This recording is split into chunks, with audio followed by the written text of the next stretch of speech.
Good morning. It's Harvey Jackson from McSee Grain Marketing. Just going to go through the market and weather updates and with some seasonals. It might give us a bit of a picture of what's going on and why the market's not doing anything here. Even though there's a rapid onset drought risk, as we can see in this area here, um, it's it's and heat in a different region, way out here. So we'll just see how this actually plays out in the next few weeks, and where and whether it's actually going to be affecting the crop. Now, you can see that we're above temperature in the next week to the west and lower probabilities to the east. And moisture levels, you got a band of higher moisture in in the east here and in the west.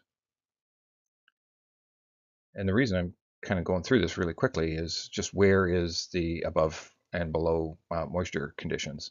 Now, is it going to affect the major crops in the U.S.? And the reason I'm concentrating on the U.S. and not as much Canada at the moment is it seems like the market is getting pulled in the direction of corn and soybeans. And I'll show that here too.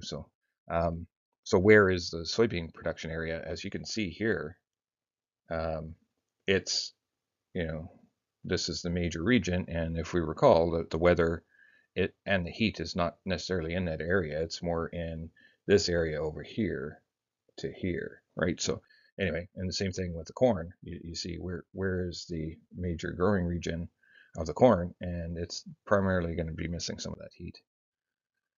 So where are we right now? So if we're looking at timeline, we're in this area right now, and what tends to happen with the average, how the futures trade, uh, is there a risk of the market coming back up potentially? And it's all about rain for the soybeans. And if you're looking at the chart of the soybeans, it's actually telling us that the market is believing that there is enough rain and not getting affected by the heat.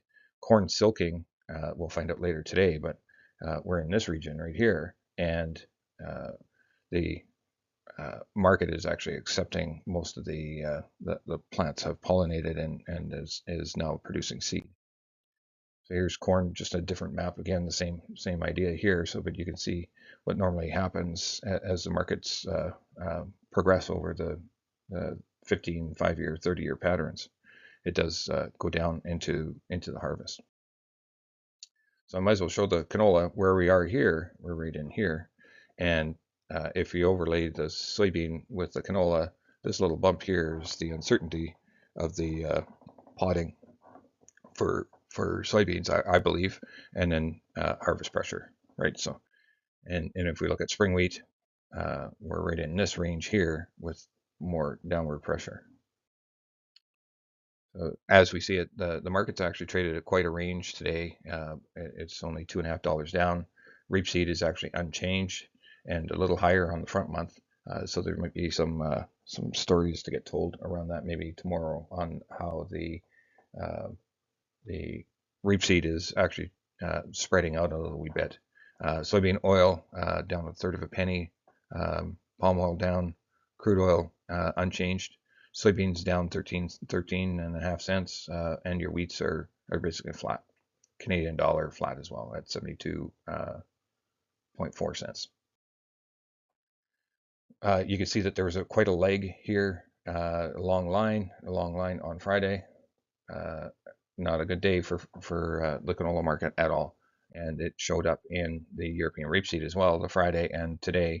So it's trying to bounce off the 61.8, which is your 475 kind of range. So technically, it's trying to bounce off of that support and resistance. Soybean oil is actually making new lows yesterday and today. So if we can maybe get a little bit of a upswing, that'd be great.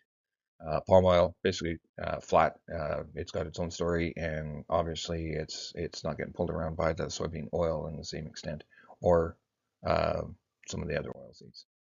Soybeans, on the other hand, this is a bit of a confusing chart, but here's your soybean prices have gone to the yesterday and even today down to full retracement values, and the green is actually canola. So in the same kind of timeline, so canola is on this side of the chart, is actually getting to mid-range, actually needing support at this 38.2 retracement, and where we've gone full retracement down on the soybean itself.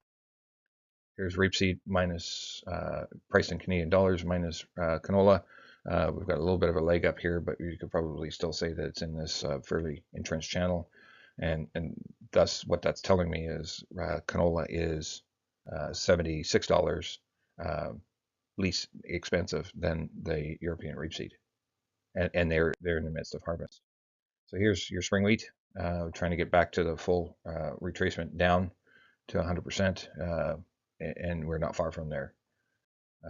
Hard red winter, the same scenario. Actually got to the full retracement Friday and today. Milling wheat still sticking above the 78.6 retracement value. And here's your spread trade that we've got going on for some clients with the spring wheat value being 43 cents higher than Kansas, and we'll see if that continues to trade. Here's your corn, trying to get to full retracement values to the bottom here as well. So the story is on the weather that the corn and soybeans are definitely not as worried about this weather market as it is right now, or as at least that's what it's showing on the map right now anyway. And that's all I have for you today.